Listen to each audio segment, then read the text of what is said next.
Hello students.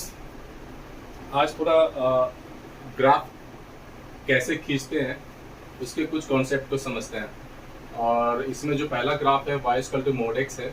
उसके बाद 2 3 जो ग्राफ देख रहे हो ना आप, उसको हम आसानी से हम कैसे सॉल्व कर पाते हैं इस ग्राफ का यूज़ करते हुए। ठीक है, तो बहुत आसान मेथड से मैं बता रहा हूँ। और ये जो इस तरह का ग्राफ जो है क्लास 10th में भी देख सकते हो, 11 12 या जेई में जो पेपर अगर जेई में भी आप देखोगे तो इस पे बेस्ड क्वेश्चंस भी होते हैं। थोड़ा इससे थोड़ा डिफिकल्ट भी बना सकता है मोडेक्स को लेकर, तो लेकिन अगर इस तरह का कॉन्सेप्ट आपको पता है तो आप आसानी से क्वेश्चन को क्या कर सकते हो, सॉल्व कर सकते हो। तो आप उसको बहुत ध्यान से देखें। चलिए अब स्टार्ट करते हैं। क्वेश्चन नंबर 1 से स्टार्ट करते हैं। y equal to mod x का ग्राफ खींचते हैं। तो y equal to mod x का ग्राफ खींचते हैं अपन यहाँ पे। तो यहाँ पे y equal to mod x का ग्राफ खींचने के लिए इसको सबसे पहले एनालिसिस करते हैं। ठीक है, यहाँ मोड एक्स का मतलब हो गया जनरली एक पॉजिटिव नेगेटिव वैल्यू हो सकता है। तो अगर मैं यहाँ पे x की वैल्यू जो है ना ग्रेटर देन इक्वल्स टू 0 ले रहा हूँ तो ये हमारा ये जो होगा y इक्वल टू x हो जाएगा। ठीक है, और अगर मैं x लेस देन 0 लेता हूँ तो हमारा हो जाएगा -x, क्योंकि x जो है वो फिक्स्ड वैल्यू तो है नहीं। उसके लिए हमें क्या करना पड़ रहा है, हमें जनरल वैल्यू के लिए क्या करना पड़ रहा है, सॉल्व करना पड़ रहा है। ठीक है, तो जहां यहाँ पे जो ग्राफ बनाएंगे वो जनरल वैल्यू के लिए बनाएंगे। तो मोड एक्स है, आप देखोगे जब से मॉडुलस पढ़ा हो गया उसमें, तो माइनस नेगेटिव जो वैल्यू होता है उसको मॉडुलस क्या कर देता है, पॉजिटिव कर देता है। पॉजिटिव तो पॉजिटिव ही रखता है वो, है ना। इसलिए यहाँ पे दो वैल्यूज अपन दोनों मतलब ये जो नेगेटिव पॉजिटिव जो वैल्यूज है ना उसके लिए सबके लिए अपन सबको लेते हुए हम ये देखना चाह रहे हैं कि इसका ये ग्राफ कैसे बनता है। ठीक है, तो इसमें पहला जो हमने लिया है क्या, x greater than equals to 0 equals to x लिया है, x लेस देन 0 लिया है, क्या हो जाएगा इसे -x हो जाएगा। क्लियर है, तो अब 1 बाय 1 करके इसका हम ग्राफ खींचते हैं। तो y इक्वल टू x, आपने 9th 10th में भी इसका ग्राफ खींचा होगा। तो अपन थोड़ा सा बेसिक से जाते हैं। तो y x इक्वल टू 0 लेते हैं तो y इक्वल टू कितना हो जाएगा हमारा 0। x इक्वल टू 1 लेते हैं तो y इक्वल टू कितना हो जाएगा 1। x इक्वल टू -1 लेते हैं तो y इक्वल टू कितना आ जाएगा -1। यहाँ पे हम क्या करते हैं, ऐसे ही बॉक्स बनाते थे। ठीक है, x से यहाँ y हो गया। तो अब ध्यान से देखो यहाँ पे कि यहाँ 0 पे 1 पे -1 है, 0 1 -1 है। ठीक है, इसी तरह से इसके लिए भी ग्राफ खींचते हैं। तो y इक्वल टू कितना हो गया -x हो गया। तो यहाँ भी देख सकते हैं कि x इक्वल टू 0 पे कितना हो जाएगा, y equal to 0। x equal to अगर मैं 1 लेता हूँ तो y इक्वल टू कितना हो जाएगा -1। x इक्वल टू -1 लेते हैं तो y इक्वल टू कितना हो जाएगा 1 हो जाएगा। क्लियर है, इसके लिए भी अपन ने क्या करा है, बॉक्स बना दिया है यहाँ पे। 0 पे 1 पे -1 पे 0 -1 ये 1 हो गया। ठीक है, तो यहाँ पे जो y इक्वल टू x है और y इक्वल टू -x है, दोनों के लिए हमने कुछ वैल्यूज के लिए मैंने ये मतलब ये जो बॉक्स बनाया है। ऐसे वैल्यूज तो बहुत सारे हो सकते हैं। अब इसके लिए हम ग्राफ बनाते हैं। यहाँ पे मैं बना रहा हूँ ग्राफ, उसको आप समझने की कोशिश कीजिए, बहुत आसान लगेगा ये। 1 2 3, 1 है 2 है 3 है, 1 2 3 कितना हो जाएगा 1 2 3। ये सब सारे जो डिस्टेंस है ना एक जैसा होना चाहिए, नहीं तो ग्राफ जो है ना वो बन नहीं पाएगा। वो ग्राफ टेढ़े मेढ़े ग्राफ आ जाएंगे उसमें, है ना। जैसा बन गया। ठीक है, अब क्या करेंगे, पहले y इक्वल टू x के लिए ग्राफ खींचते हैं। तो 0 पे 0, तो 0 पे 0 हमारा यहीं पे आ जाएगा। 1 पे 1, तो 1 पे हमारा 1 यहीं आ जाएगा। -1 पे -1 यहाँ पे और -1 यहाँ आ जाएगा y एक्सिस पे। तो हमारा ग्राफ क्या आ गया, ये इस तरह का ग्राफ बन चुका है। ठीक है, इसके लिए फिर हम यहाँ पे जाएंगे। तो 0 पे 0 है तो 0 पे 0 है ना, 1 पे -1 तो 1 पे -1 यहाँ जाएगा और -1 पे 1 कहाँ जाएगा, ये जाएगा। तो ग्राफ देखो आप ध्यान से, ये ग्राफ हमारा बन रहा है, ये ग्राफ है ना। तो y हमारा कौन सा ग्राफ हो गया, y इक्वल टू ये x का है, y इक्वल टू कितना हो जाएगा -x। ये भी कंप्लीट ग्राफ नहीं है, तो अभी इसको एनालिसिस करेंगे। और हाँ ध्यान रखना, अभी थोड़ी देर के लिए मैं इसको भूल जा रहा हूँ कि यहाँ पे कुछ था, उसके बाद ही मैंने ये ग्राफ खींचे। ठीक है, अब इसमें कंडीशन लगाएंगे। कंडीशन, दो कंडीशन है यहाँ पे, ये दोनों कंडीशन को हम यहाँ पे ग्राफ पे लगाएंगे इसको। तो पहले आप देखो यहाँ पे ग्राफ क्या है कि y इक्वल टू x का ग्राफ कौन सा है, ये वाला ग्राफ है। तो इस पे कंडीशन क्या दिया हुआ है कि x greater than equals to 0 के लिए, तो x इक्वल टू 0 और ग्रेटर देन हमारा ये पॉजिटिव x एक्सिस होगा, इसके लिए हमें इसे हटाना पड़ेगा। ठीक है, उसी तरह से यहाँ पर देखो -x का ग्राफ ये है और ये लेस देन के लिए, तो लेस देन का जो हमारा एक्स एक्सिस ये है, तो हमें पॉजिटिव वैल्यू वाले हटाने पड़ेंगे। इस तरह से आप ग्राफ देखोगे तो ग्राफ हमारे पास जो आएगा, जो फाइनल ग्राफ आएगा हमारे पास कितना आएगा, ये y minus y x minus x, ये 0 है। ठीक है, ये देखो ध्यान से, ये आ गया हमारे पास, किसका ये बन गया, ये y equal to mod x का ग्राफ बन चुका है। ठीक है, तो ये कितना आसानी से बन गया ये क्वेश्चन। ठीक है, तो अब इसमें क्या करेंगे, इसका निकालेंगे डोमेन और रेंज।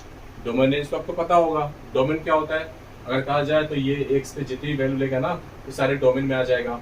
और ये y वर्टिकल देख रहा हो y, ये हमारे y हमारे पर रेंज हो जाएगा, है ना, यानी x के कॉरस्पॉन्डिंग जो y की वैल्यू आती है ना, वो हमारा रेंज होता है। ठीक है, तो आप ध्यान से देखो कि ये इसमें सारी वैल्यूज ले सकता है, आप कोई भी वैल्यू रख के देख लो, -+, -1, +2, -2, कुछ भी वैल्यू होगा ना, इस सबको सेटिस्फाई कर रहा है, इसलिए हमारा इसका रेंज क्या हो जाएगा, मतलब इसका डोमेन क्या हो जाएगा, r हो जाएगा। r मतलब रियल वैल्यूज, या आप ले सकते हो -∞ से इन्फिनिटी हो जाएगा। इन्फिनिटी कोई फिक्स वैल्यू तो होती नहीं है, तो इसलिए आप क्या लोगे, स्मॉल ब्रैकेट लोगे आप। ठीक है, और इसके बाद तो ये हमारा इस तरह से हमारा क्या हो गया, डोमेन हो गया। अगर रेंज की बात करेंगे तो रेंज देखो ये है हमारा, ये ना एक्स के कॉरस्पॉन्डिंग देखो सब वैल्यूज आता जा रहा है, मतलब ये वाई एक्सिस का सारे वैल्यूज को भी कवर कर रहा है। तो इस तरह से हम देख सकते हैं इसका रेंज जो हो जाएगा ना 0 से इन्फिनिटी हो जाएगा। क्लियर। अब इसका जो सेकंड ग्राफ है, देखो अब सेकंड ग्राफ को मैं ऐसे नहीं खींचूंगा, हम जो मेरे को बेसिक ग्राफ पता था, मेरे को y equal to mod x होता है, ये तीनों ग्राफ को जो कितना आसानी से मैं सॉल्व करता हूँ, बनाता हूँ। ठीक है, अब ध्यान से देखो, तो हमें पता है, ठीक है, तो अब देखो ध्यान से, हमने y equal to mod x का ग्राफ ये खींचा था,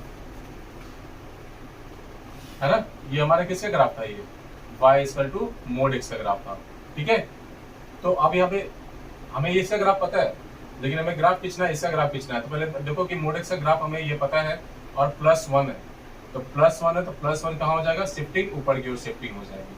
आप ग्राफ खींच के देख लो, ऐसे जो मैंने मोड x का ग्राफ जिस तरह से मैंने बताया ना, इस तरह से इसको भी करके देख लो, ये ग्राफ यही आने वाला है। ठीक है, तो हमारा ग्राफ क्या आ जाएगा, हमारा ग्राफ सीधी सा है, इसका जो ग्राफ है हमारा ग्राफ ये आ जाएगा 1 से ऐसा आ जाएगा ग्राफ। ठीक है, मोड x का ग्राफ यहाँ से था, ये था, और ये +1 हो गया, तो +1 ऊपर की ओर शिफ्टिंग हो गई है। अब इसमें डोमेन रेंज पूछूंगा तो क्या बनेगा, जो हमारा डोमेन हो जाएगा, देखो इसमें भी सारे वैल्यूज को कवर कर रहा है, तो डोमेन हमारा क्या हो जाएगा r, और हमारा रेंज कहाँ से हो जाएगा, 1 से लेके इन्फिनिटी, ऊपर वाली जितने 1 से लेके जितनी ऊपर वाली वैल्यू है ना, ये सब रेंज के लिए हो जाएगा। तो हमारा जो रेंज हो जाएगा ना, वो 1 से इन्फिनिटी। और देखो ये देखो स्क्वायर ब्रैकेट दिख रहा है यहाँ पे, तो ये जो ब्रैकेट है ना, वो क्योंकि ये देखो 1 को भी क्या कर रहा है, 1 को वैल्यू 1 को भी ले रहा है, 1 के इक्वल भी है, इसलिए हमने वो ब्रैकेट लगाया है। और इन्फिनिटी पे मैंने स्मॉल ब्रैकेट लगाया, इसलिए कि इन्फिनिटी वैल्यू कोई फिक्स है नहीं, कहाँ तक जाएगा ये। ठीक है, अब ये ग्राफ नंबर 3 है, तो 3 के लिए कैसे सॉल्व करेंगे, इसमें भी हम ऐसे एकदम सिंपल कॉन्सेप्ट को यूज करेंगे, जो हमें बेसिक ग्राफ पता है। ये y equal to mod x का ग्राफ पता है हमें, और इसका ग्राफ खींचना है। देखो मोड x का ग्राफ क्या होता है, ये ऐसा होता है।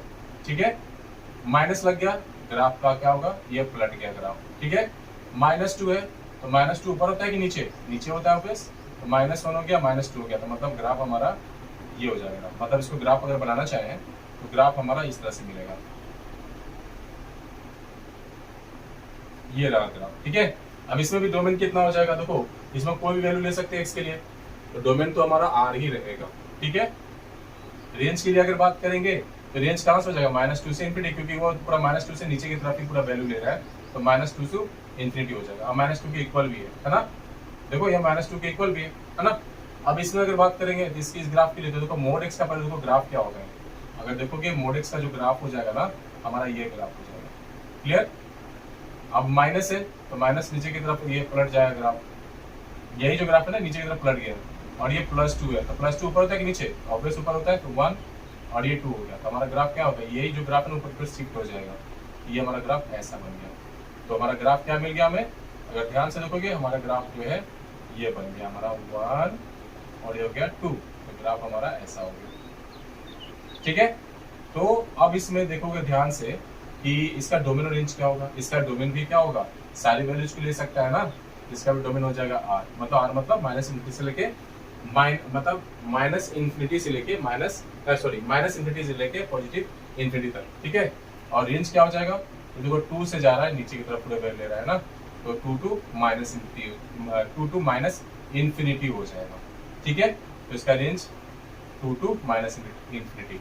इस तरह से हमने ये चारों ग्राफ को देखे, यानी मेरे को एक बेसिक ग्राफ पता था, उसके बेस जितने भी क्वेश्चन आ गए ना, देखो कितना आसानी से हमने ग्राफ को सॉल्व कर दिया, डोमेन रेंज भी आसानी से निकाल दिया। ठीक है, तो क्या होता है ग्राफ अगर अच्छे से आता है तो जो कॉम्पिटिटिव एग्जाम्स में है ना, वो जो ऑब्जेक्टिव क्वेश्चंस हैं उसको हम आसानी से सॉल्व कर सकते हैं उसको। ठीक है, तो चलिए हम देखते हैं नेक्स्ट वीडियो में कुछ क्वेश्चन और लेकर आएंगे और उसको भी समझने की कोशिश करेंगे। जो भी बेसिक्स होगा बताने की कोशिश करूंगा, जो भी कॉन्सेप्ट होगा उसको बताने की कोशिश करेंगे। तब तक के लिए थैंक यू। और इस जो वीडियो अगर आपको अच्छा लगता है तो इसको आप लाइक करें, शेयर करें और सब्सक्राइब भी करें। Thank you.